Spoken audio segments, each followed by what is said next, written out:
Allez, nous y allons. Bonsoir à toutes, bonsoir à tous. Bienvenue au Centre culturel Anna et Simon Drahi.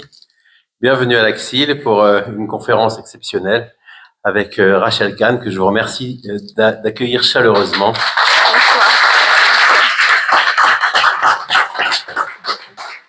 Et notre grand ami Steve Nadjar, que vous pouvez également accueillir chaleureusement.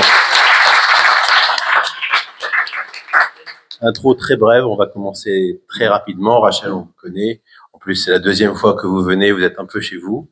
Merci encore d'avoir accepté notre invitation et d'être fidèle au rendez-vous. Merci pour tout ce que vous faites. C'est aussi l'occasion pour nous de vous dire merci au nom de notre communauté, au nom de tous les gens qui sont là, au nom des gens qui vous suivent. On vous suit énormément. Femmes de talent, femmes comédiennes, écrivaines, artistes accomplis. Et juriste aussi, hein, en plus de athlète de haut niveau, bravo. Là, vous avez monté les escaliers, j'ai remarqué ça, quand même.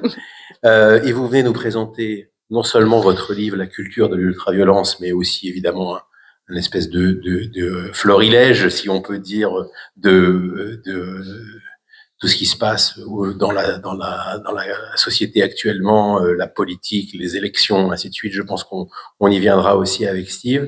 La culture de l'ultraviolence, votre livre, qui permet aussi d'identifier les différentes formes de violence, qui permet aussi d'identifier la manière dont on peut lutter contre la violence, et notamment, je sais que vous y êtes très attaché par la culture. La culture est un axe de lutte contre la violence, et aussi la solidarité. La solidarité fait partie aussi de la lutte contre la violence. Et la solidarité, j'y viens, puisque nous avons dans la salle Philippe Guyonnet qui est là. Je te laisserai la parole ensuite derrière. Philippe Guyonnet qui est vigneron d'Indre-et-Loire et qui a mis en œuvre un projet extraordinaire. Il nous en parlera, de production d'un vin cachère bio, spécifique. En plus, c'est ta région. Ouais. Et l'intégralité des ventes et des bénéfices de ce vin iront à deux projets. Tu les présenteras beaucoup mieux que moi. Une stèle à la mémoire des déportés d'Indre-et-Loire, très important, et également la contribution à la grande fresque contre l'antisémitisme des EI. Donc bravo pour ce que tu fais. Tu nous présenteras ça. Je te laisserai la parole après les questions-réponses. Vous avez la parole. Merci encore d'être là. Merci beaucoup. Merci Harry. Bonsoir à toutes et à tous. Bonsoir Rachel. Bonsoir bonjour, Steve. On s'est vu tout à l'heure. Bah oui. On se voit trop peu d'ailleurs. Ouais. On se voit régulièrement à la radio. Ouais, mais bon, c'est pas beaucoup. Hein. Rachel, on se retrouve donc ce soir au milieu d'une semaine qui est pas tout à fait banale. Non. On est quelques jours après le second tour des municipales. On est aussi sur le plan international quelques 25 jours, 26 jours après le début de la guerre au Moyen-Orient qui oppose la coalition israélo-américaine à l'Iran. Peut-être que ça va bouger dans les prochains jours, prochaines heures, avec l'établissement possible d'un cessez-le-feu unilatéral. On ne sait pas trop bien ce qui va se passer. Je voudrais qu'on commence, on parlera tout à l'heure du Moyen-Orient, je voudrais qu'on commence avec les municipales. La direction de la France Insoumise a beaucoup insisté dimanche dans les médias sur ce qu'ils considèrent comme être une percée, c'est leur terme, percée historique du parti lors de ces élections locales. Alors dans les faits, LFI n'a emporté que quelques municipalités, Roubaix, La Courneuve, Saint-Denis, Creil. Qu'est-ce que ça signifie pour vous, Rachel? Est-ce que ça signifie que la stratégie incendiaire de Jean-Luc Mélenchon, notamment pendant cette campagne, a plutôt bien fonctionné, ou qu'au contraire, les Français, dans leur grande majorité, ont résisté à cette tentation, à cette idée d'alliance entre la France insoumise et une grande partie de la gauche, notamment le Parti socialiste? Merci beaucoup, Steve. Déjà, je suis ravie d'être là. Merci pour les mots d'introduction. Je ne sais pas si vous m'entendez bien. Oh, plus proche. Oh, je vais le prendre directement. Comme ça c'est mieux. En réalité, j'ai l'impression que la stratégie de Jean-Luc Mélenchon et de LFI, là où elle est perfide, c'est qu'on peut l'analyser un peu comme on veut. C'est-à-dire que lui, il a pris des bastions, donc certaines villes, certaines vitrines, et avec finalement cette minorité, parce que même en termes de bulletins, c'est très peu en réalité, mais c'est un parti qui a finalement, qui est très active pour faire énormément de bruit. Et contrairement, en fait, à l'ensemble de la France, c'est vrai qu'on a en réalité un peuple français qui souffre, qui est très préoccupé par différentes choses, nos enfants, nos parents, évidemment l'international, évidemment l'économie. On descend très peu dans la rue, on crie très peu. On a été bien élevé aussi. Alors le fait d'être bien élevé, on est moins sur les réseaux sociaux en train d'insulter les gens. Mais en revanche, c'est vrai que ce bruit, et d'ailleurs il l'avait dit, hein, le bruit et la fureur, c'est la stratégie mise en place et c'est la stratégie qui fait qu'il a des vitrines, certaines vitrines. Et évidemment, on pense à Roubaix, à Saint-Denis, qui lui permettent en fait de faire croire qu'il aurait gagné ces élections. Et en réalité, on le voit en termes de bulletins de vote, c'est très faible. Et par ailleurs, on a pu constater aussi que toutes les alliances, le fameux plat de lentilles biblique, a été un échec avec PS et LFI, et que par ailleurs, ceux qui ont résisté, bah, ils sont passés. Voilà. Enfin, le cas de Toulouse, nous, on devrait faire du bruit pour Toulouse, en fait, en réalité, parce que c'est très significatif et j'espère que ça donnera un bon signe pour ce qui pourra se passer l'année prochaine. Ce qui est inquiétant, en revanche, c'est ce bruit, c'est leur force dans les médias, c'est leur force, finalement, c'est une guerre larvée psychologique. C'est-à-dire qu'ils ont réussi à travers les réseaux sociaux à être présents dans tout et à travers les médias, parce qu'on ne peut pas faire comme s'ils n'existaient pas. C'est tellement heurtant que les médias le relaient, en fait, leur position, leurs affronts, cette violence-là, cette haine-là, qui est vraiment le moteur. Et donc, forcément, d'un point de vue algorithmique, la haine fait beaucoup plus de clics que la solidarité ou la fraternité ou des choses jolies. C'est en ça qu'ils gagnent, en fait. C'est par rapport au bruit. Est-ce que ça oblige désormais, en particulier le Parti socialiste, à clarifier sa position? Alors, on a entendu Olivier Faure depuis lundi matin, donc après les élections, expliquer que Jean-Luc Mélenchon était une personne presque dangereuse, en tout cas qui était un boulet pour le reste de la gauche. Pour autant, sa position n'a pas été parfaitement claire, pas d'alliance sur le plan national avec LFI. Par contre, la voie était ouverte sur le plan local. J'allais dire, cet en même temps socialiste, il pose pas mal de problèmes, il pose pas mal de questions, notamment pour ceux qui s'inquiètent de l'avancée de LFI. Qu'est-ce que vous en pensez, Rachel? J'en pense que vraiment c'est triste, et comme beaucoup d'entre nous, je pense que c'est assez partagé.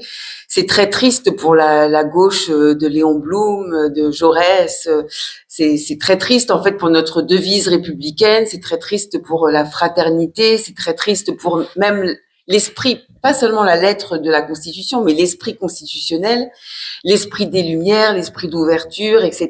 Parce qu'en fait, on a un parti socialiste qui n'est pas du tout au niveau. C'est-à-dire qu'en fait, ils ont fait avant le nouveau Front populaire, la NUPES. Enfin, on a une mémoire, et nous, en plus, on a une mémoire. On peut pas nous demander toutes les semaines de réinterpréter, d'étudier la paracha de la semaine, et d'un autre côté, d'oublier ce qui s'est passé il y a 3 ans ou il y a 4 ans.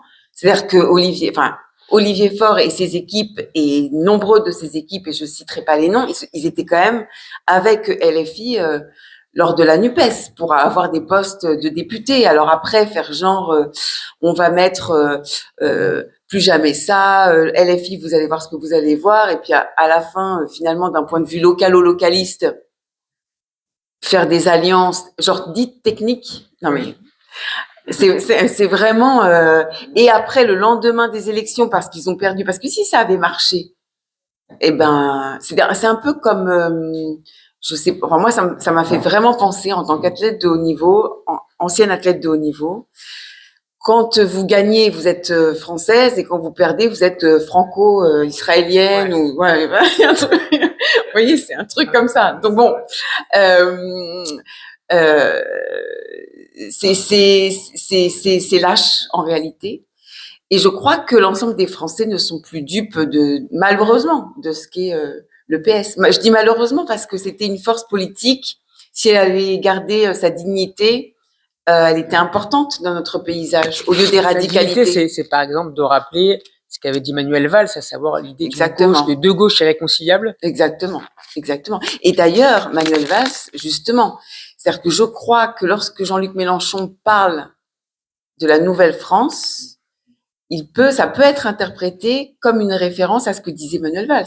Lorsque Manuel Valls disait, après les attentats de l'hypercachère, une France sans juifs n'est plus la France, là, avec la Nouvelle-France, on peut, dans un sous-texte, comprendre que la Nouvelle-France de Mélenchon, je ne sais pas si c'est une France avec les juifs, hein. Je ne sais pas, je pose la question. On va y revenir tout à l'heure, je vais poser cette question. Il y a peut-être des gens dans l'auditoire ce soir qui sont peut-être originaires de Sarcelles. Oui. J'en croise parfois quand je suis là le Shabbat et j'imagine leur réaction dimanche dernier face à la victoire surprise du candidat sans étiquette, Bassi Konaté. C'est un candidat qui était notamment soutenu par LFI. Est-ce que les Juifs sarcellois ont raison localement d'être inquiets et nous avec eux ce soir? Les Juifs de Sarcelles et de d'autres villes ont raison d'être inquiets. Mais surtout, c'est l'ensemble des Français qui devraient être inquiets pour eux, encore plus que eux-mêmes, parce que eux-mêmes ils sont sur le terrain, ils connaissent leur ville. Mais pour l'ensemble des Juifs, moi je suis atterrée de l'absence. En tout cas, une solidarité qui se fait aujourd'hui comme des bruits de couloir, quoi. Il y a beaucoup de murmures de solidarité et pas de grands élans de solidarité. Et oui, c'est très inquiétant. Enfin, je veux dire là, on a une liste de combien d'affronts, de mots de Jean-Luc Mélenchon et d'autres, combien d'actes aussi. C'est-à-dire que quand même, c'est eux qui ont fait rentrer à l'Assemblée nationale cette violence, cette haine, le drapeau palestinien, d'insulter les gens, mais presque jusqu'aux mains. Et oui, moi, je suis inquiète de ce climat-là, notamment, évidemment, pour les Juifs quand on pense que Sarcelles, c'était quand même la petite Jérusalem, que c'était quand même justement un rayonnement pour la France, pour cette communauté française et pour ces Juifs de France qui sont la plus grande communauté au niveau européen. C'est très effrayant. Et moi, ce qui me rend triste, c'est que aucun membre du gouvernement ni le président de la République, une nouvelle fois, n'a pris la parole sur ça. De ces Juifs qui font de l'alia interne, en fait. Ils partent de certaines villes. Les Juifs de Roubaix, ils partent à Lille. Voilà. Donc, ou les autres, ils vont dans le sud. Ils vont dire un mot, on va reparler de Roubaix dans le détail. Avec Victor de Guiraud, on en parlait tout à l'heure. Peut-être qu'on peut en dire un mot ce soir à propos justement de ces Juifs de Roubaix. Ils sont pas très nombreux. Non, ils sont entre 10 et 15. Et qui se tournent vers la communauté de Lille pour essayer de vivre le plus paisiblement possible, notamment pour leurs offices. Non, mais c'est terrible. C'est-à-dire que là, en fait, j'ai le sentiment, pour aller vraiment droit au but, que ce qui se passe par rapport à Israël, c'est ce qui se passe pour chacun d'entre nous. C'est-à-dire qu'en fait, on veut à chaque fois nous éradiquer, soit évidemment d'un point de vue symbolique, mais d'un point de vue géographique aussi, parce que ce qui s'est passé à Roubaix ou à Sarcelles, c'est des prises de territoire. C'est des prises de territoire d'un point de vue d'une municipalité institutionnelle. C'est ne pas permettre à l'autre d'exister. Donc en fait, c'est un affront à notre devise et notamment à la fraternité, à l'égalité et surtout à la liberté d'être. C'est d'empêcher certaines personnes d'être et de vivre leur religion ou de vivre ce qu'elles sont paisiblement, tout en proclamant le droit international et la paix, etc. Donc c'est très sournois et je ne sais pas du tout comment on peut faire pour. J'essaie de le faire à ma mesure pour résister à ce fléau, parce que c'est une attaque contre la démocratie de manière. Là, les LFI sont en guerre contre la démocratie, en réalité. Par le biais démocratique, ils ont utilisé la démocratie comme un cheval de Troie, et par le biais démocratique, ils vont essayer d'éradiquer le plus de personnes possible, c'est-à-dire d'un point de vue symbolique, les Juifs, les femmes, les artistes, les journalistes. Je vous dis ça, vous êtes concernés. Après, je vais faire la kippa. Alors, il y a un cas qui est très symbolique sur lequel je voudrais qu'on s'arrête là. On a un petit peu parlé. C'est le cas de Roubaix avec la victoire du fameux David Guiraud. Alors, Guiraud, c'est l'homme qui a accusé Israël de placer des bébés dans des fours à Sabra Shatila. C'est l'homme qui a parlé de génocide. C'est l'homme qui a dénoncé les dragons célestes pour mieux critiquer des personnalités juives. C'est lui qui avait qualifié aussi dans les couloirs de l'Assemblée nationale Meir Habib de porc avant d'être relaxé par la justice, en première instance, relaxé. Comment est-ce que vous expliquez, Rachel, que Guiraud, dont le père par ailleurs était un excellent maire des Lilas, très apprécié par la communauté juive locale, comment vous expliquez que David Guiraud ait gagné assez largement, plus de 53% des voix dimanche, dans l'une des villes qui est par ailleurs l'une des plus pauvres de France, et c'est pas tout à fait anodin. Oui, et puis vous avez oublié aussi qu'il a été, en fait, il a comme référence Alain Soral. Il a été formé, dit-il, à la question du Moyen-Orient par Alain Soral et Dieudonné, deux grands professeurs de géopolitique. Ah oui, c'est vraiment des grandes références. Comment je l'explique d'abord? Parce que LFI et notamment Jean-Luc Mélenchon, il est quand même, il a une grosse expérience politique et c'est des personnes qui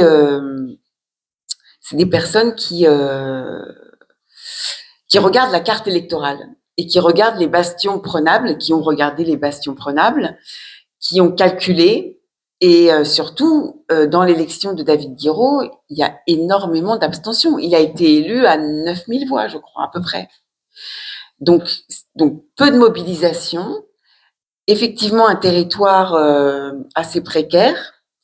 Et donc, forcément, malheureusement, là, on voit bien la corrélation entre la précarité, le manque de connaissances, comment la précarité vous éloigne de la démocratie, c'est un vrai sujet en soi, hein, de la connaissance, et comment des personnes ont pu être complètement, pardon du terme, mais colonisées mentalement par un discours. C'est-à-dire que on sait très bien que les propos de LFI, c'est de jouer sur les douleurs personnel, de jouer sur les douleurs, sur les rancœurs, sur la vengeance, et donc de trouver un bouc émissaire ou des boucs émissaires, l'impérialisme, Israël, et puis en plus avec ce racialisme qui est à l'œuvre, pour moi, c'est une forme de racisme, c'est-à-dire en fait de prendre les gens par couleur de peau, par origine, c'est-à-dire très précisément ce que n'est pas la France. Eh bien, je pense que ça a instrumentalisé des personnes. De toute façon, on le sait, hein, ça a été le clientélisme pur jus. Et David Guiraud l'incarne parfaitement, avec comme moteur la haine. Vous savez que LFI, si on leur enlève la haine, ils meurent. Il n'y a plus de programme. Tous les éléments programmatiques de LFI sont faits en pointant du doigt l'autre, en mettant des cibles dans le dos et uniquement basés sur la haine. Clientélisme et communautarisme qui sont au cœur de la stratégie de LFI dans certains territoires. En tout cas, est-ce que vous considérez, Rachel, que l'islamisme surfe sur cette percée relative, certes, de la France insoumise? Mais c'est plus que de l'islamisme. En fait, il y a plusieurs champs. En fait, il y a le terrorisme islamique, il y a l'islamisme et il y a le palestinisme. Et le palestinisme, c'est encore plus perfide parce qu'il n'est pas tout à fait nommé. Il est outillé par le frérisme. Alors pardon, c'est beaucoup de mots en isme, mais le palestinisme, quand même, c'est quelque chose qui a été travaillé par Pierre-André Taguieff, par Ben Soussan, par plein d'autres. Mais c'est vraiment cette dimension où finalement, c'est des personnes qui n'ont rien à voir avec les choses, rien à voir avec et qui s'en foutent par ailleurs, des Palestiniens, etc., qui ne connaissent pas le Moyen-Orient, mais qui ont besoin de trouver en Israël le diable. De diaboliser Israël, de diaboliser les États-Unis aussi. Et ce sont des personnes en général qui n'ont pas de repères. Et malheureusement, c'est aussi le signe à la fois d'une bourgeoisie perdue, un peu comme l'exemple de Sciences Po, mais aussi de personnes qui ont eu des parents immigrés, mais qui n'ont pas bien été intégrés, qui se sont jamais sentis bien en France, jamais bien non plus dans leur pays d'origine et qui ont trouvé dans la Palestine un fantasme total pour haïr la France. Et c'est ça le palestinisme. C'est une nouvelle région du monde qui est une région mentale, mais en tout cas qui fait énormément de mal et qui fédère. Et qui en plus a les mêmes ressorts, exactement les mêmes ressorts de ce que voulait le grand moufti quand il est allé voir Adolf Hitler avec cet antisémitisme. Et donc, moi, c'est pour ça que je rejoins parfaitement les propos de Marceline Loridan lorsqu'elle disait que voilà, cette politique arabe de la France permettait une solution finale acceptable. Et c'est ce que l'on vit aujourd'hui. Que l'on soit victime directe de l'antisémitisme ou indirecte, simplement parce que l'on peut voir sur nos enfants ou nos aînés, eh bien, ça nous heurte. Mais je pense que le palestinisme est un véritable levier de la stratégie de LFI. Rachel, l'un des faits marquants de la campagne à Roubaix, c'était cette intervention du collectif juif Nous Vivrons, qui est engagé, on le sait, contre l'antisémitisme et qui s'était mobilisé lors d'un meeting de soutien à David Guiraud. Jean-Luc Mélenchon avait réagi, il était présent sur place, il avait réagi en attaquant, je cite, et les mots sont importants et je voudrais que vous les analysiez pour nous ce soir, il avait critiqué ces individus de circonstance qui s'agitent au bout de fil comme des marionnettes, mais les tireurs de fil sont ailleurs. La référence complotiste, elle est de plus en plus souvent utilisée par LFI, notamment par Mélenchon. Qu'est-ce que ça nous dit de sa manière de penser le monde? De toute façon, c'est complètement. J'ai l'impression qu'il fait là pour le coup, des copier-coller de toutes les propagandes, en tout cas de la haine du juif depuis 1933, ça c'est sûr. Marionnettes, les noms, bon, ça n'a pas arrêté. Mais le plus inquiétant, c'est qu'il ait des personnes qui le suivent. C'est-à-dire qu'il applaudissent. Lorsque dans son meeting, c'est vrai que il parlait de Khamenei, personne n'a hué. Donald Trump, ça a hué, et Netanyahou, c'était vraiment voilà, les cris d'horreur, etc. Non, en fait, il voit que ça marche. Et je crois que Jean-Luc Mélenchon, il a un tel ego surdimensionné, et d'ailleurs, son ego est tellement important que même quand il parle des tout blancs, tout moches, il pense même pas que lui, il est tout blanc, tout moche. Alors, c'est ça qui est c'est le plus fascinant. Il a un rapport au réel qui est très particulier. Et effectivement, il utilise des thèses. En fait, il a utilisé vraiment. Et je crois que là, même dernièrement, lorsqu'il parle des moustiques, des rats pour les journalistes, des marionnettes, la caricature de Cyril Hanouna inspirée par les caricatures de Goebbels, etc. Alors lui, c'est-à-dire qu'il a rien inventé, mais par contre, moi, ce qui est vertigineux, je pense pour tous, c'est que ça fonctionne. Enfin, c'est qu'il y a une partie. Notamment chez les jeunes diplômés, on parlait de Sciences Po tout à l'heure. Exactement, parce que là, ils ont trouvé un grand frisson, quoi. C'est-à-dire qu'ils ont vraiment trouvé une lutte qu'ils pensent juste. C'est-à-dire quand on leur dit, alors même qu'ils n'ont pas appris ce qu'est le droit international commence par le jus cogens. Ça commence par les gens. Ce qui s'est passé en janvier pour le peuple iranien, ça, c'est le droit international. Alors, toute la communauté, toute la société des nations ou la communauté internationale aurait dû se mobiliser dès le mois de janvier pour ce peuple iranien. Eh bien non, lui, justement, il joue avec cette bien-pensance, ce droit international, et au nom du bien, et parce que Israël est génocidaire, il peut se permettre des références qui sont des références d'Hitler. J'aimerais regarder ce qui se passe, les implications de grands discours ou d'idéologie sur le plan local, dans le quotidien des gens. Oui. Vous parliez tout à l'heure, Rachel, de cette nouvelle France qu'a dessinée Jean-Luc Mélenchon pendant la campagne. C'était un des thèmes majeurs. Dans cette nouvelle France qu'il dépeint, qu'il dessine, qu'il envisage, est-ce qu'il y a une place pour l'amitié avec Israël? Est-ce qu'il y a une place pour l'affirmation identitaire juive? Ça passe par le port de la kippa, par le maintien d'une mezouza aux portes de sa maison, ou encore sans avoir à changer de nom lorsqu'on va commander une pizza ou un VTC sur nos téléphones.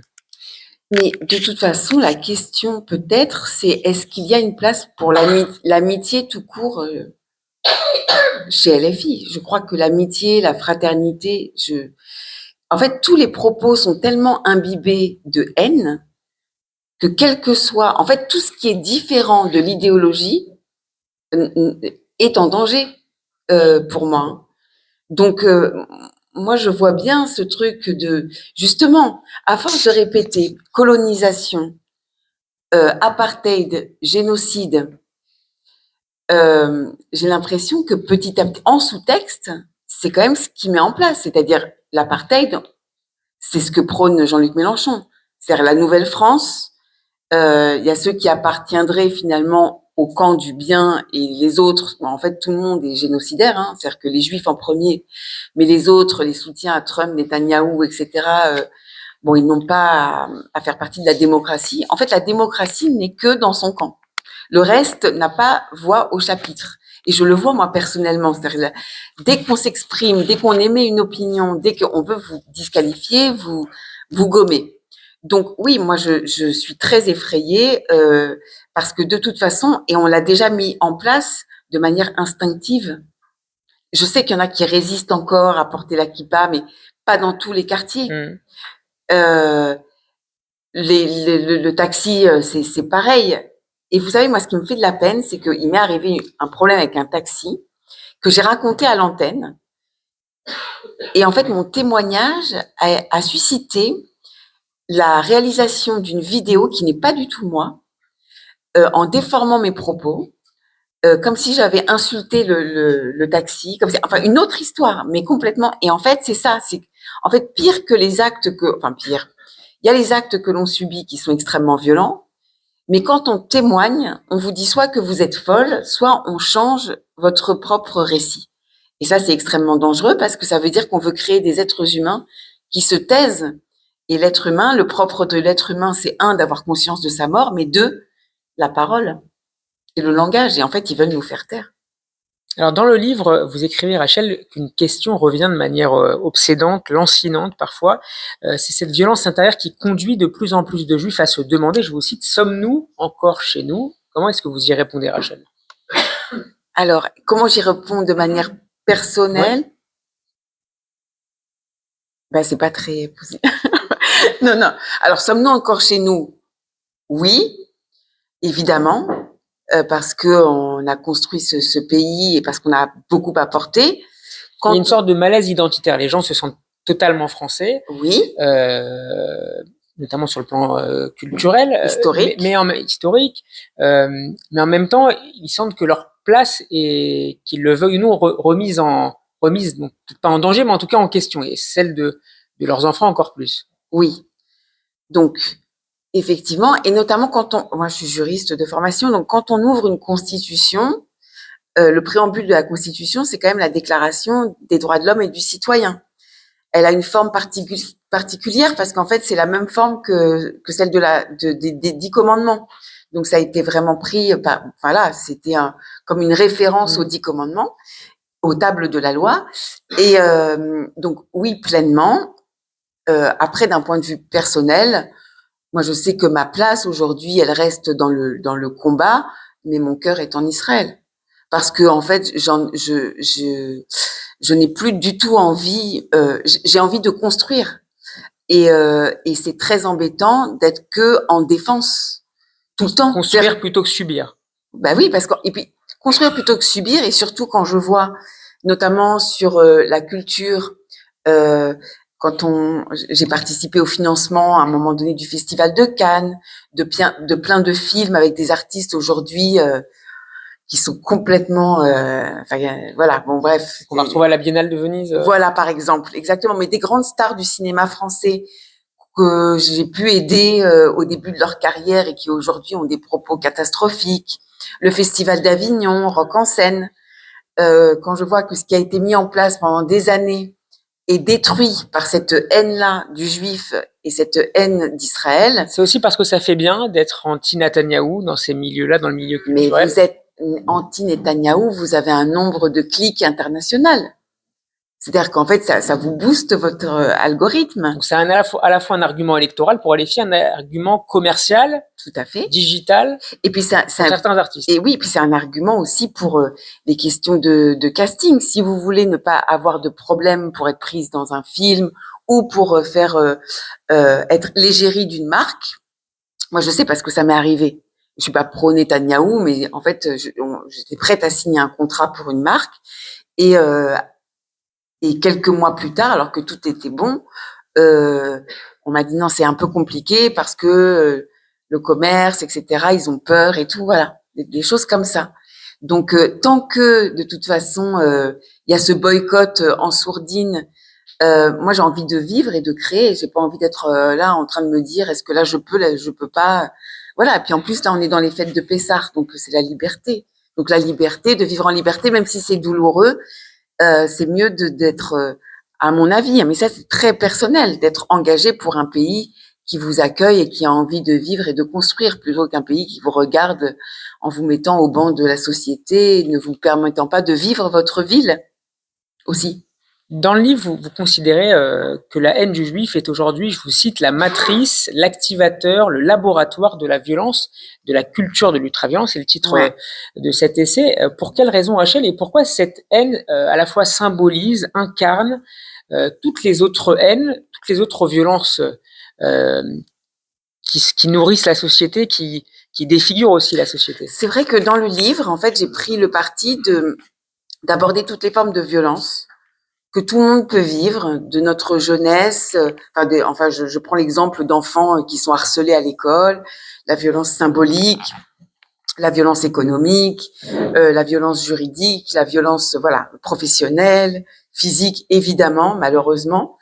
Parce qu'au début, je voulais vraiment parler d'antisémitisme, mais en fait, j'ai inversé les choses pour montrer finalement à l'ensemble des citoyens que pourquoi l'antisémitisme cristallise et a cristallisé autant depuis le 7 octobre, c'est parce que c'est une matrice de la haine et c'est une matrice de la violence. Quand vous vous en prenez aux Juifs, ça vous permet de faire comme ce que Jean-Luc Mélenchon fait.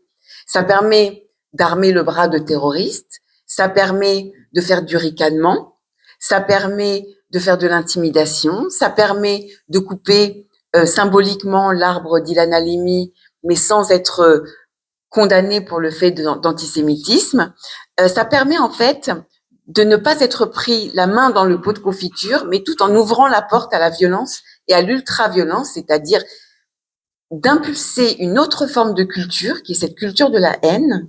Et vous avez vu la mise en place des conseils municipaux, c'est que tout de suite, il n'y a plus de filtre. C'est-à-dire qu'on passe directement dans la haine, dans les cris, dans l'absence de civilisation. On est dans une autre forme de culture. Pardon ? Ouais. Et donc, et la haine du juif permet cet ensemble-là et surtout permet de toucher, parce que nous, en tant que juifs, on est tellement protéiformes que ça permet en réalité de toucher l'ensemble des Français après et l'ensemble de ces formes de violence. Vous êtes particulièrement inquiète, vous le disiez à l'instant, Rachel, pour les jeunes, la jeunesse qui grandit dans un monde où la violence est, ça c'est nouveau, sur tous les écrans, très tôt, quand elles ne se rencontrent pas parfois dans la rue. Certains, ils sont confrontés sur les bancs de l'école, ce qui oblige leurs parents à envisager de les faire changer d'établissement. Vous avez employé tout à l'heure l'expression de Jérôme Fourquet, l'allié intérieur. Donc non pas rejoindre Israël, mais changer de ville, changer de quartier, changer de département parfois. C'est un phénomène que les pouvoirs publics, que l'éducation nationale et plus largement que la société dans son ensemble a préféré occulter, faute d'y apporter un traitement. Oui, absolument. Bah déjà, le fait que, en fait, ce soit la personne qui soit victime une nouvelle fois qui doit partir. Donc c'est, on change. Pas faire de vagues. Le pas de vague, c'est terrible. Mais le pas de vague, c'est une violence. D'ailleurs, j'en parle dans le livre. C'est-à-dire ce silence, on y reviendra tout à l'heure, mais le silence, le pas de vague, pas de bruit, pas de témoignage. Donc on change les enfants d'école, on change les familles de ville, et surtout, je crois que à la fin, on veut que vous changiez d'identité, que votre identité soit complètement gommée. Parce que c'est ça l'histoire du pas de vague. C'est d'enlever la kippa, c'est de ce que vous disiez. C'est aussi ce que demandent maintenant certains syndics d'immeubles, pas faire de vagues, pas perturber, ne pas créer de situations dangereuses. Rangez votre mezouza. Exactement. Et ce que nous avons, c'est ça. C'est-à-dire qu'en fait, le syndic demande d'enlever la mezouza et le conseil municipal accepte le kéfier. Voilà. C'est ça la France là en 2020. Non mais je schématise pour être, mais voilà, c'est ça. Et c'est de l'entrisme. Moi, ce qui me fait peur aussi d'un point de vue spirituel, c'est la protection, parce qu'on désarme la police et la protection de nos maisons, c'était les mezouzotes. Donc Faut les garder. Voilà. Parmi ces violences, et tout ça s'imbrique, il y a celles qui s'expriment sur les réseaux sociaux et il faudrait bien plus que nos 4 mains pour comptabiliser le nombre de fois où vous en avez été la cible. Vous m'en parliez encore juste avant de démarrer cet échange. Vous écrivez... Parce que moi, ils m'adorent. Oui. Je suis leur passion. Alors peut-être que vous voulez donner quelques exemples, mais je vous cite, hein, les mots sont lancés comme des pierres sur les réseaux, les hashtags prolifèrent comme des métastases. C'est quoi votre vie, Rachel, votre autre vie sur les réseaux? Est-ce que ça vous épuise parfois? Est-ce qu'au contraire, ça vous donne de la force pour vous mobiliser sur d'autres terrains, notamment sur les plateaux de télévision ou de radio? Comment s'articule votre relation avec ce monde parallèle sur lequel nous sommes? J'ai appris au fil des... Déjà, je me suis posé la question pourquoi je cristallisais comme ça. Alors évidemment, il y a ma couleur de peau, c'est-à-dire qu'ils ne supportent pas que je sois libre en étant noire. Donc c'est quand même le propre des esclavagistes en fait et des colons, parce que ma couleur de peau leur appartiendrait. Mais il y a autre chose aussi, le fait d'être une femme libre, ça leur est insupportable. Et donc j'ai appris avec les réseaux sociaux. Souvent on dit à nos enfants ne reste pas trop sur les écrans, etc. Et on s'applique pas à soi-même. Donc déjà je me suis appliquée ce que je peux dire à mes enfants, c'est-à-dire que je vais sur les réseaux sociaux, voilà, 15 minutes par jour.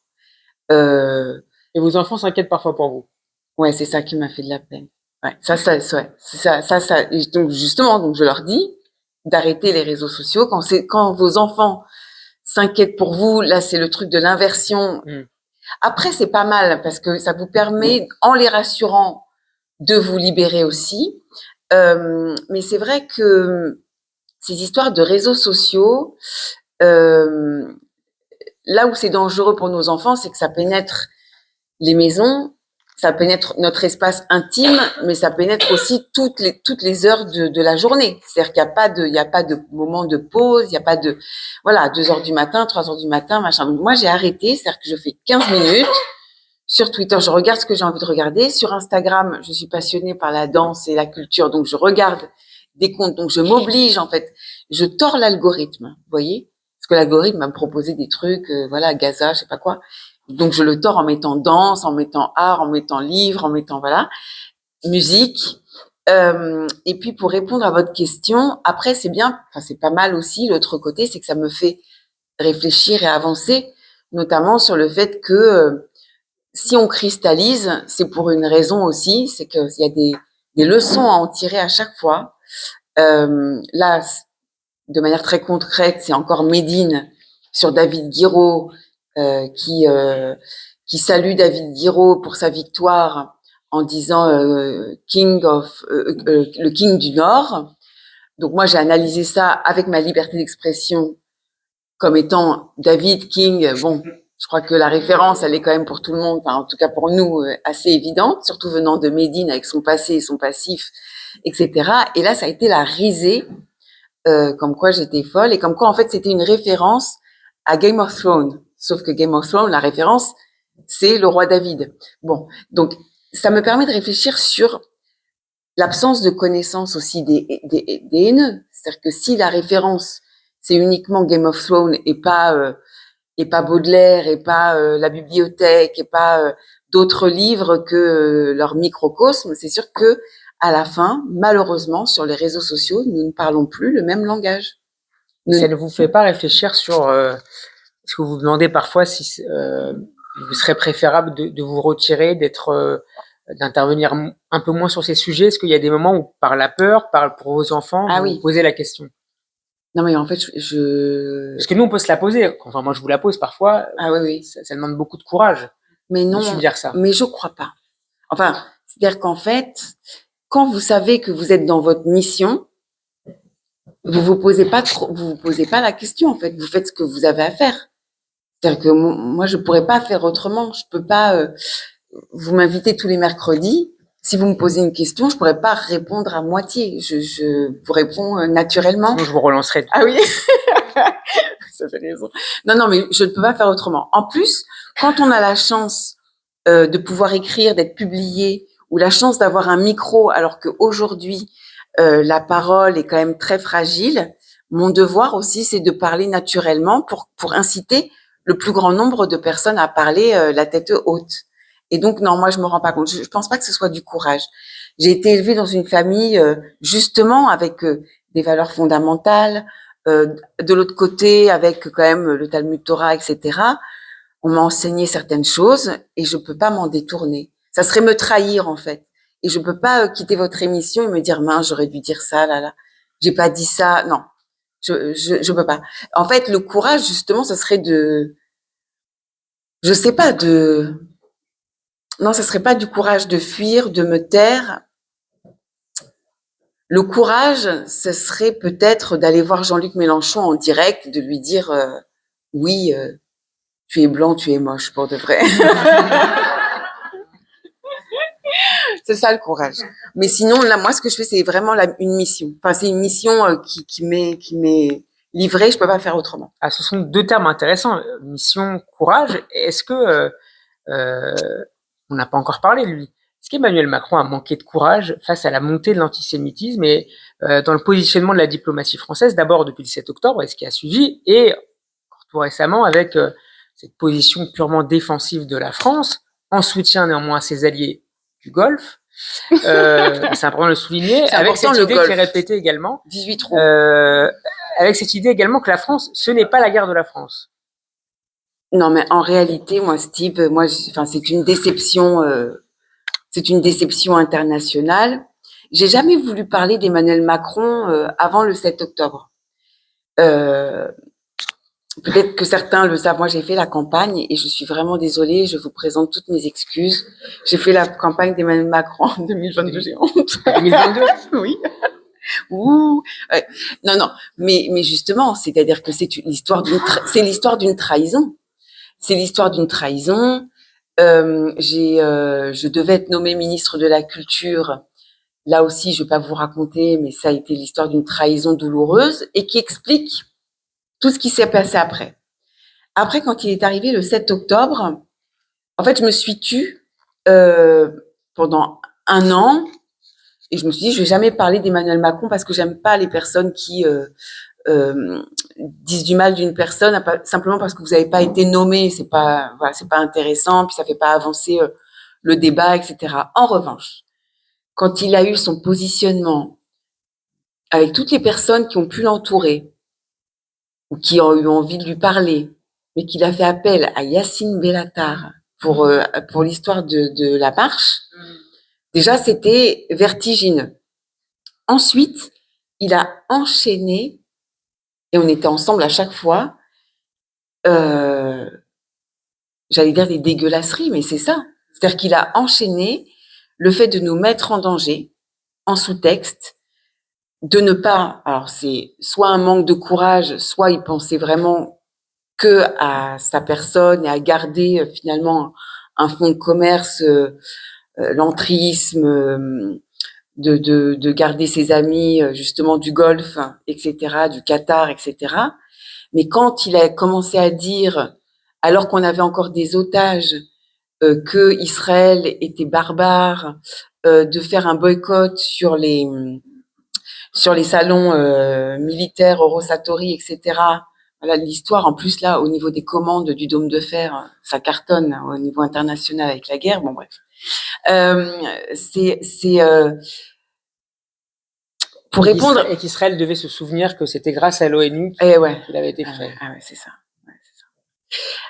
Horrible. Et puis surtout, ce positionnement sur moi, je suis l'homme du bien. Moi, je veux le cessez-le-feu et je veux la négociation. Mais quand on regarde au niveau local, c'est depuis Macron que la violence, c'est-à-dire que le cessez-le-feu n'est pas du tout là d'un point de vue symbolique. On est en pleine guerre larvée ici. Et par ailleurs, c'est une personne qui est seule, où ses conseillers sont partis, où les premiers de Renaissance sont partis, où il y a eu un turnover au niveau des premiers ministres énorme, qui va nous parler de dialogue et de négociation. Mais déjà, commence à parler avec les Français.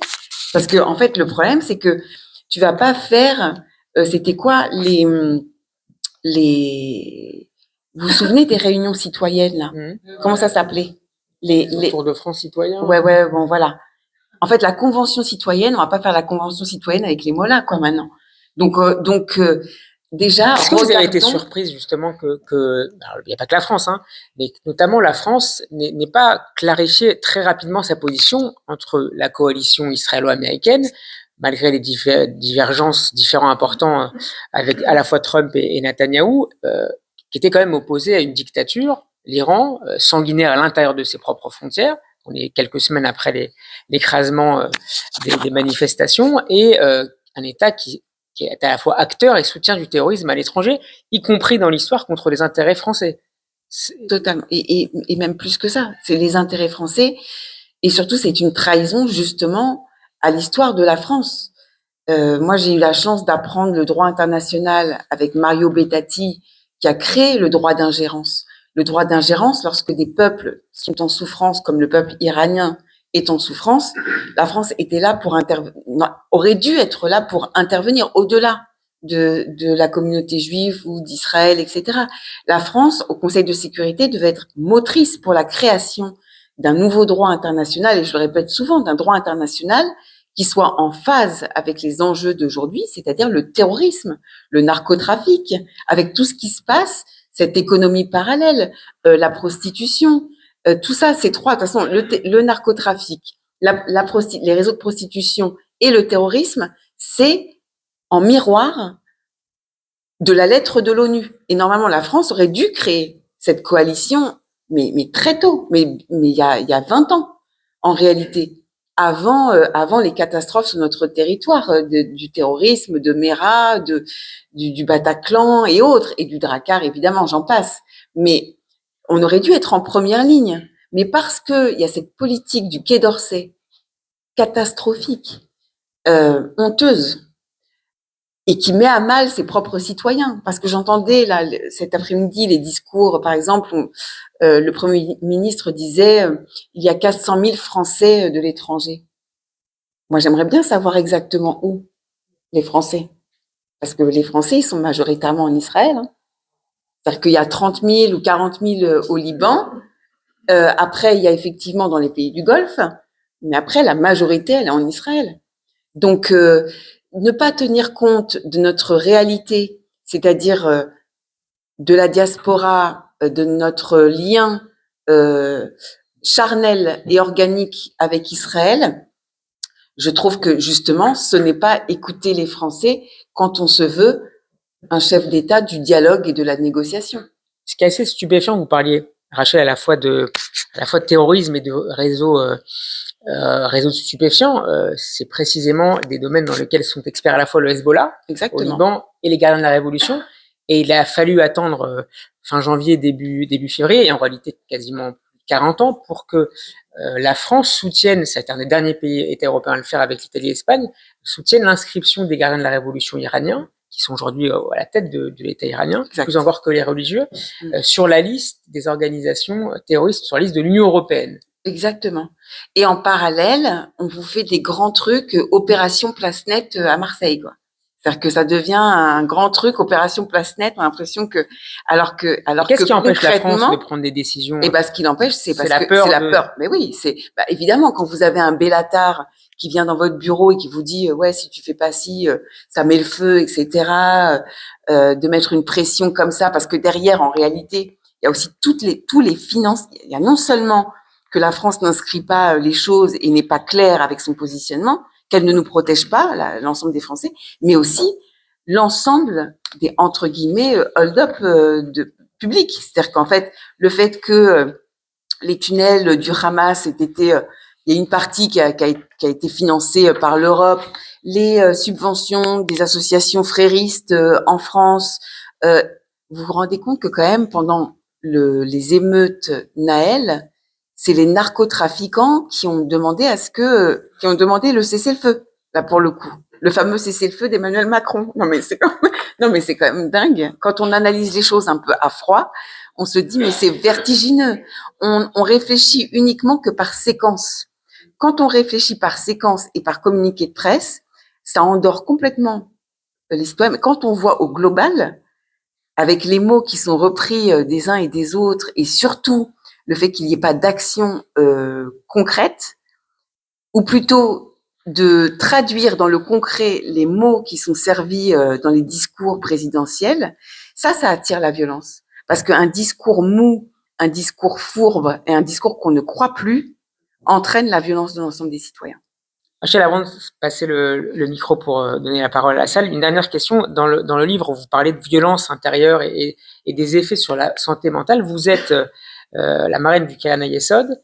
Et je voudrais qu'on termine avec ce qui se passe au niveau de la société israélienne. Selon une étude récemment publiée dans le pays, la part des Israéliens et des Israéliennes qui déclarent souffrir ou avoir souffert de dépression est passée de 25% à peu près en 2023 à quasiment 34% en 2024, 58,2% en 2023 à 67,9% en ce qui concerne le stress. C'était avant la guerre contre l'Iran.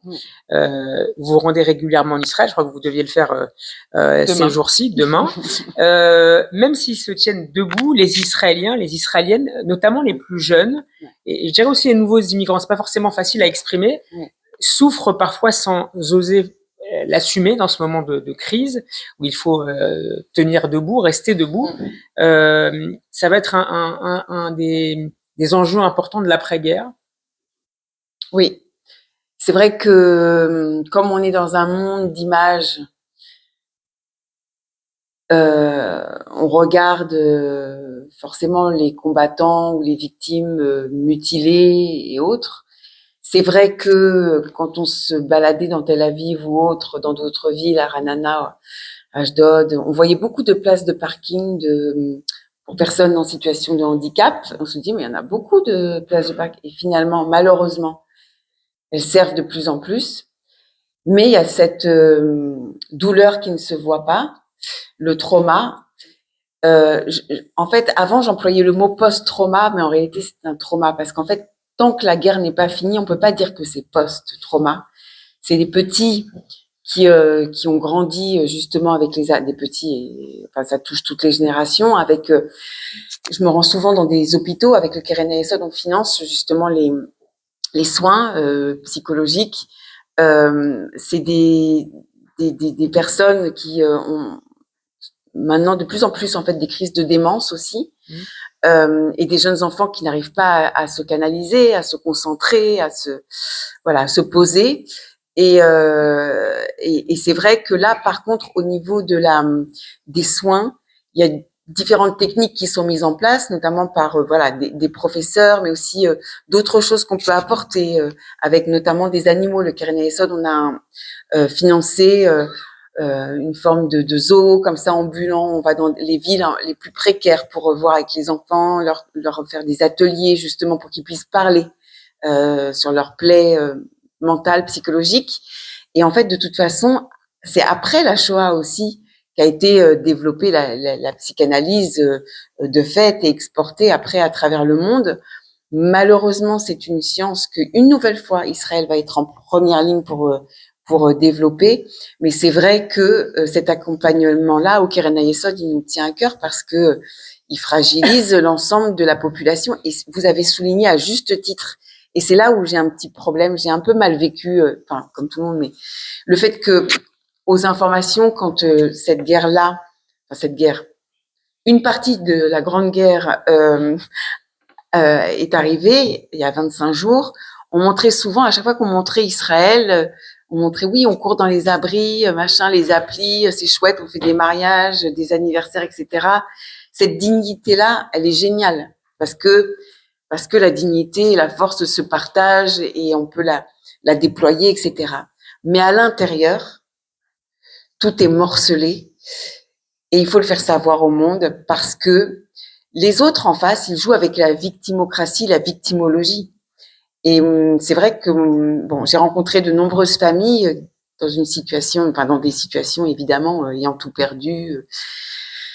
Des jeunes combattants qui sont revenus avec des états psychologiques catastrophiques. Et j'essaie, malgré les images de joie dans les parkings, etc., de montrer cette douleur-là qui est une douleur sourde, larvée. Et malheureusement, cette douleur-là, malheureusement, et les expertises qui vont avec, je crois qu'elle va être utile aussi pour notre jeunesse en France aussi via ce qui se passe via les réseaux sociaux. Parce qu'en fait, la guerre que l'on mène, c'est une guerre avec un front évidemment terrestre, un front militaire, terre, mer, air, sol, cyber. Mais les réseaux sociaux, on l'a vu le 7 octobre, c'était un pogrom, mais comme si on était sur place et ça a entaché notre intérieur aussi. On est blessé de l'intérieur et ça, il va falloir le soigner. Merci beaucoup, Rachel. C'était très gai. Merci Rachel, merci infiniment, merci Steve. On va passer aux questions rapidement, quelques questions avant de donner la parole à notre ami Philippe Guillonnet. Des questions? Bonjour.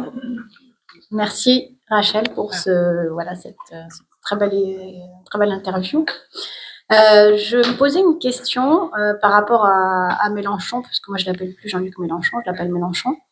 Et par rapport à sa posture, Bensoussan l'a dit, vous l'avez dit, il a instrumentalisé l'antisémitisme, il en a fait son fonds de commerce. Mais finalement, ok, il a trouvé un électorat, mais en face, il a trouvé personne pour condamner ce qu'il faisait. D'un autre côté, on a aussi eu, là, aux dernières élections, le Parti socialiste qui a décidé enfin de prendre ses distances avec LFI parce qu'il leur avait fait perdre les élections. Oui. Et donc, ma question, c'est finalement, est-ce que l'antisémitisme, c'est pas si grave que ça dans notre société aujourd'hui? Quand on veut un poste, c'est pas si grave que ça. Non, mais de manière générale, est-ce que c'est pas si grave? C'est très grave, c'est très grave, c'est la fin de notre société, l'antisémitisme. Mais est-ce qu'on n'a pas l'impression que la société entière, finalement, l'antisémitisme, c'est pas si grave? Si. Non, si. Non. Là maintenant, de toute façon, c'est ce que je disais, c'est-à-dire que si on regarde pas les 3 derniers mois, pas les 2 dernières années, mais quand on regarde l'ensemble des mandats des députés actuels, parce que c'est ça la réalité par rapport au Parti socialiste. Quand on regarde concrètement, quand on veut être élu, il faut mettre la question de l'antisémitisme dans un tiroir.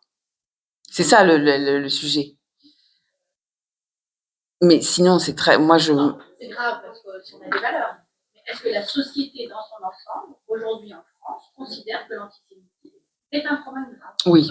Moi, je suis certaine que oui. Je suis certaine que oui parce que maintenant, alors,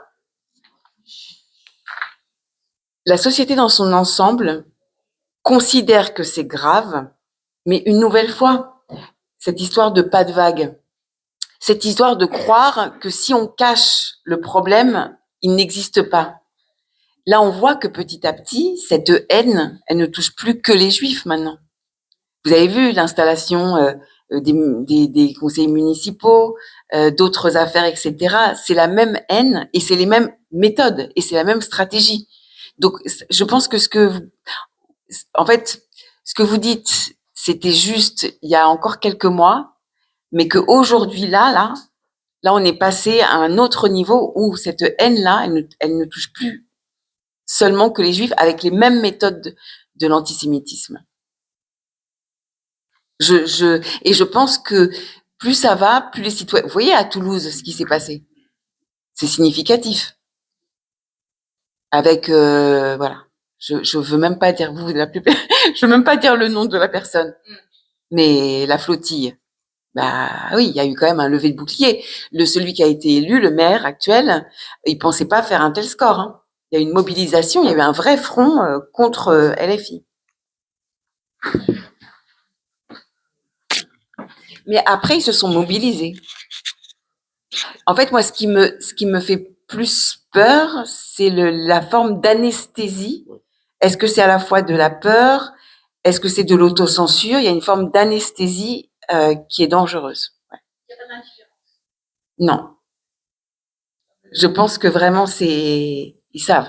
Et d'ailleurs, vous avez beaucoup de personnes qui se disent, oui, mais toi, t'as Israël, mais en plus, moi, j'ai la Gambie en plus. On l'entend de plus en plus. Ouais, Hein. toi, t'as... Mais ça, on l'entend Vous de êtes plus tous... en plus. Et Baruch Haba en Gambie l'année prochaine, à Banjul.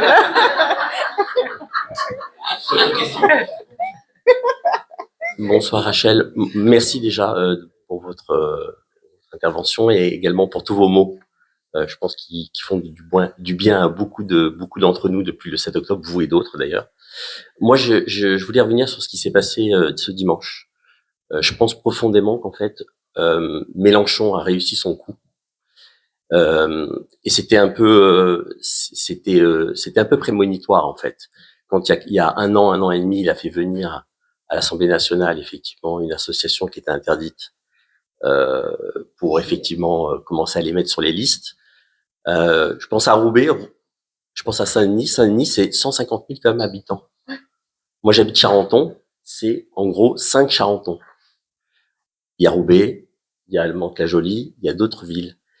Je voulais revenir sur ce qui s'est passé. Moi, un des phénomènes qui m'a le plus marqué, et d'ailleurs peu de chaînes l'ont relayé, c'est ce qui s'est passé dans les mairies, cette violence.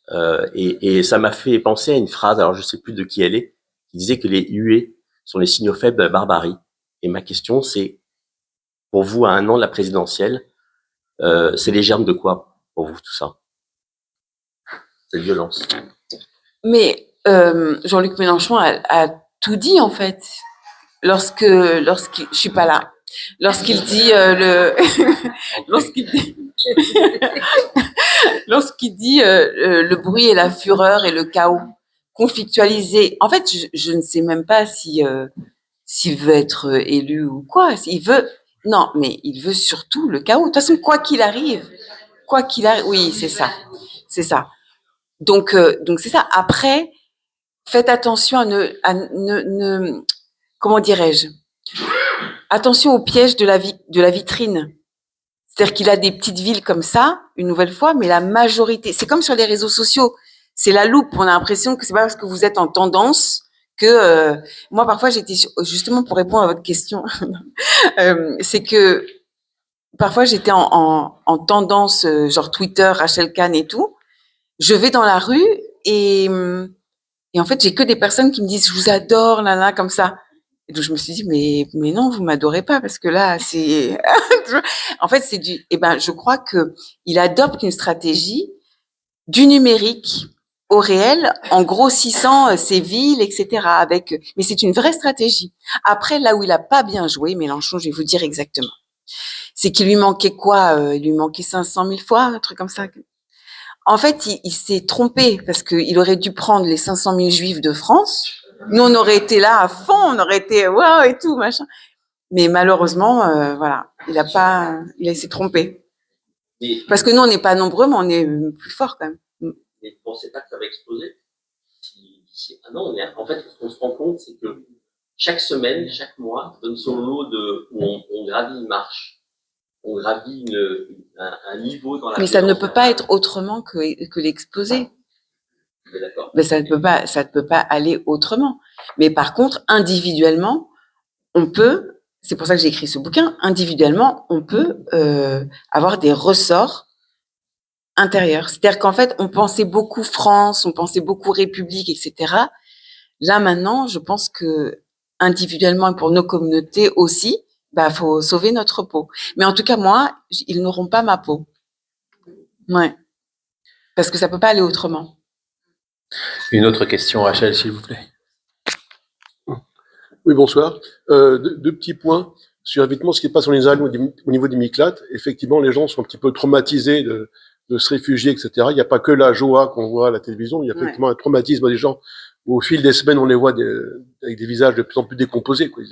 Blancs, fatigués, avec des enfants, c'est extrêmement dur. Ouais. Donc, effectivement, vous avez raison, c'est la première remarque. Deuxièmement, ensuite, au niveau de ce qui se passe en France, personnellement, je suis extrêmement inquiet. Que vous écoutez Ben Soussan qui dit que dans 20 ans, ou un peu plus, il y aura plus de 60%, plus de 50% de musulmans en France. Donc pour lui, c'est quand même un petit peu mal parti pour nous. Il sera effectivement assez difficile de rester juif comme on l'est actuellement en France. On était à une conférence hier soir chez la concurrence au CEJ avec notamment il y avait Boris, alors j'arrive pas, voilà, vous dites, bon, Ashkenaz, j'ai du mal à le dire en fait, qui effectivement disait, exactement, une super conférence très enrichissante, et qui disait en fait qu'il, en entendant et en voyant ce qui se passe actuellement, il ressent et revoit les mêmes mots que l'avant-guerre, en fait, que dans les années 35, 37, etc. Donc pour lui, c'est extrêmement mal parti en France pour les Juifs, parce il revit les mêmes moments que l'avant-guerre, en fait, et tout ce qui s'est passé. Et alors la question est-ce que comment vous voyez la vie des Juifs en France avec tout ce qui se passe? Est-ce que vous pensez qu'il est quand même possible de rester en France? On n'aura pas d'autre choix que de partir. Et le combat, est-ce qu'il n'est pas un petit peu perdu d'avance, en fait? Et le combat, pardon. N'est-il pas un petit peu perdu d'avance, compte tenu de compte tenu de tout ce qui se passe et Alors, pour moi, ça ne ressemble pas à ce qui se passait à l'avant-guerre. Parce qu'on a les réseaux sociaux et donc ça, justement, c'est pire. C'est-à-dire qu'en fait, en réalité, 1933, c'était que genre l'Allemagne, machin. Maintenant, ça a pris. C'est-à-dire qu'il n'y a pas de frontières. Et en plus, sur les réseaux sociaux, au niveau des condamnations, on voit aussi l'impunité totale, puisque les réseaux sociaux, c'est les territoires perdus numériques. Donc voilà, il y a une globalisation de cette haine.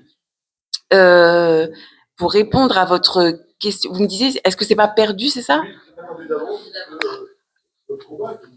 Mais regardez, nous on est, ne serait-ce que pour nos grands-parents, nos arrière-grands-parents, on est là, hein. On est là. Donc c'est pas perdu pour nous, mais après pour le monde occidental, je pense qu'il va y avoir un contretemps après des pays occidentaux et notamment de ce qui se passe pour cette jeunesse-là, parce que en réalité, vous parliez de l'entrisme et de l'islamisme en France. La problématique, c'est que, et c'est ce que n'ont pas compris les panneaux, les Ercilia Soudé, les Guiraud, c'est qu'en fait, ce sont des pions dans un plan qui est beaucoup plus vaste et beaucoup plus profond et beaucoup plus dangereux, et qu'ils servent sans le savoir. Ouais. Sans savoir. Ah oui. Non. Non, mais je pense l'ego masque beaucoup de choses. Eh oui. Une autre question, Rachel. Oui. Je crois qu'après, je vais passer à la Ouais. Je suis de Toulouse, donc je vous fais état de ce qui s'est passé. On vous félicite quand même. Pardon? On vous félicite. J'entends. Oui. Je vous fais profiter de l'expérience toulousaine. On a frôlé une catastrophe. Voilà. Jean-Luc Moudin qui est passé à 54%. Il y a eu une grosse mobilisation qui a été faite. Vous avez vu les huées de Monsieur P, je dirais pas son nom, voilà, qui est de LFI. Il a été hué méchamment. Mais je le répète, il y a aussi le monde économique qui s'est mis en place. Le patron de Safran, par exemple, il a dit, moi, je peux pas discuter avec eux, je dégage. Et on a parlé même de délocaliser l'industrie d'avions, partir de Toulouse pour aller à Hambourg. À Hambourg, ah oui. Donc, c'était très chaud. Et moi-même, si LFI était passé, j'aurais eu du mal à rester dans cette ville. Autre point, il y a eu une fusion de la gauche, là, Monsieur B, qui a fusionné avec LFI, et vraiment en deuxième position, c'était LFI patron et la gauche en loin derrière. Et surtout, ferme ta gueule. Il y a eu, notamment dans la liste de gauche, un membre de la communauté qui est avocat, qui s'est dessaisi, il a dit, moi je peux pas rester dans cette liste de gauche, et il est sorti. Voilà, donc je tiens à vous dire que vraiment, moi, dimanche soir, on était à Auschwitz avec Harry, et j'ai eu vraiment très peur, parce que mon avenir toulousain était compromis. Il n'y a pas de question. Je voulais simplement vous faire état.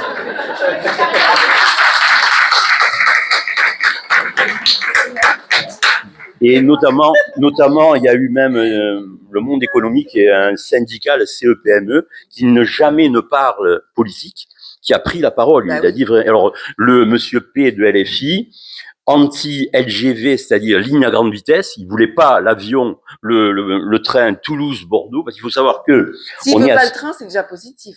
On est à 5 heures de Paris, Autant le Bordeaux-Paris, c'est 2 heures, mais on se tape 3 heures Bordeaux-Toulouse. Donc il était anti-train et il était aussi anti-avion, donc il posait un problème avec l'industrie aéronautique que vous connaissez. Voilà, je vous fais profiter de cette expérience. Merci beaucoup. On est pris par le temps, donc je sais que vous avez encore beaucoup de questions pour échanger avec Rachel après. Je vais donner la parole à Philippe qui va nous expliquer son projet très rapidement, puis on terminera avec les dédicaces. Alors, je vais essayer d'être effectivement très rapide puisque vous attendez tous de rencontrer Rachel. J'aurais tellement à dire après ce que j'ai entendu, parce qu'en fait, c'est exactement, la nature du projet.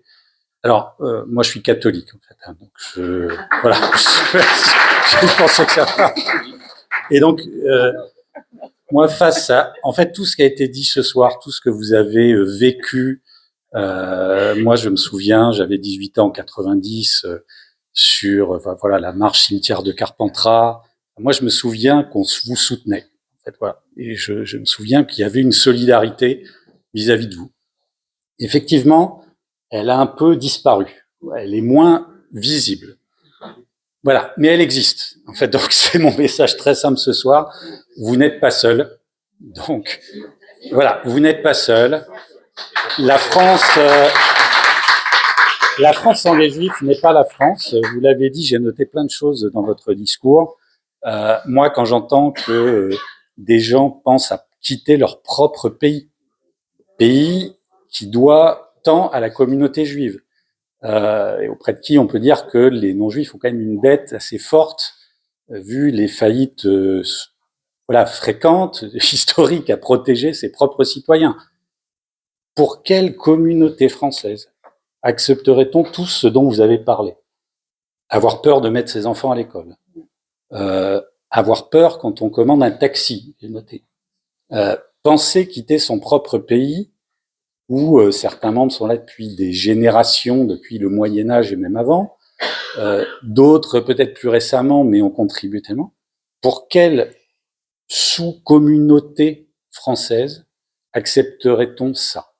Aucune, absolument aucune. Que ce soit de couleur de peau, d'orientation sexuelle, religieuse. Si aujourd'hui les protestants vivaient la même chose que vous, les catholiques vivaient la même chose que vous, ou les asiatiques vivaient la même chose que vous, il y aurait des millions de personnes dans les rues. Et donc, moi, c'est ça qui a généré le projet. C'est que, post-7 octobre, moi qui viens d'une famille qui a été très engagée pendant la Seconde Guerre mondiale, qui est de cette génération, comme je le disais, qui, on était des centaines de milliers après le cimetière juif de Carpentras, on pouvait projeter Shoah de Klaus Landmann dans les lycées, et pas la version courte, la version intégrale. Et donc, j'étais peut-être naïvement d'une génération qui pensait qu'il était impossible que l'antisémitisme revienne. Je parle pas de l'antisémitisme, de néo-nazis, des quelques centaines qui peuvent être en France. Et donc, effectivement, il y avait quand même des signes encore. Mais moi, après le 7 octobre, j'étais effaré de l'explosion de l'antisémitisme en France, avant même toute action d'Israël. C'était une espèce de libération absolument sidérante. Et j'étais encore plus révolté de l'absence de soutien, quelque part. Et le silence que vous évoquiez. Et donc, très modestement, je suis désolé, je suis un peu long, mais ceux qui me connaissent dans la salle savaient que je pouvais pas faire court sur ce sujet.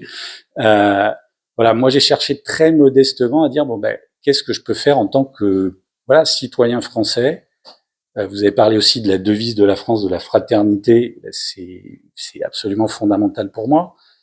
Et donc, j'ai deux vies, je suis consultant, mais je trouve que je suis aussi vigneron.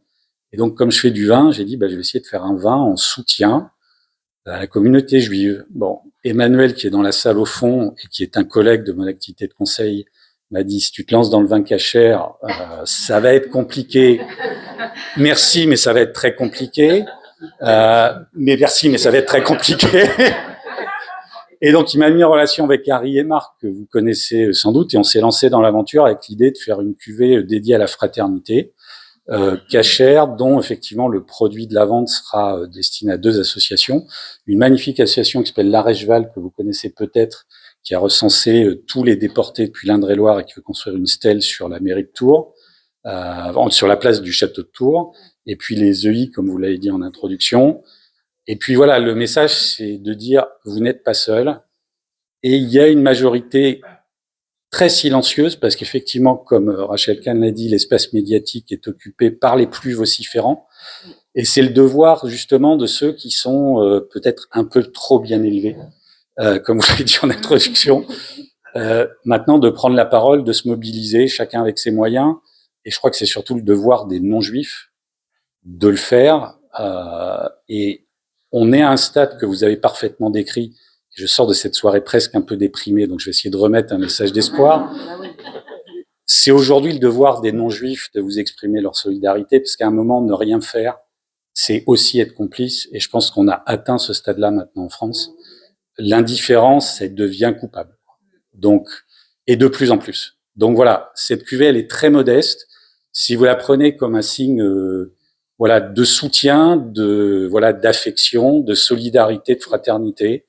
Et c'est le projet, je l'aurais pas fait évidemment sans Harry, Marc, le rabbin Lubavitch qui nous a beaucoup aidés. Je pourrais vous raconter 1000 anecdotes, mais je le ferai autour d'un verre de vin, parce que voilà, faire du vin cachère bio quand on est catholique, je vous assure qu'il y a plein d'anecdotes à raconter. Mais en tout cas, merci de m'avoir reçu, j'ai appris beaucoup. Merci. Alors, le nom du vin, heureusement que Rachel est là. La cuvée s'appelle l'Unisson, qui est voilà, c'est le titre trouvé par Marc, l'Unisson. Voilà, vous pouvez passer commande auprès des 2 personnes qui sont là-bas. Donc c'est c'est très artisanal. Hein, voilà, voilà, et vous pouvez même la goûter. Merci de m'avoir accueilli. Merci infiniment, Philippe. Alors, on vous laisse découvrir le vin, goûter et puis procéder aux dédicaces avec Rachel. Merci pour cette belle soirée. Je voulais juste un instant, juste un tout petit instant pour remercier vivement vous de votre présence et surtout Steve pour les questions. Et c'est toujours un plaisir d'être avec vous le mercredi. Vraiment, vraiment, merci beaucoup.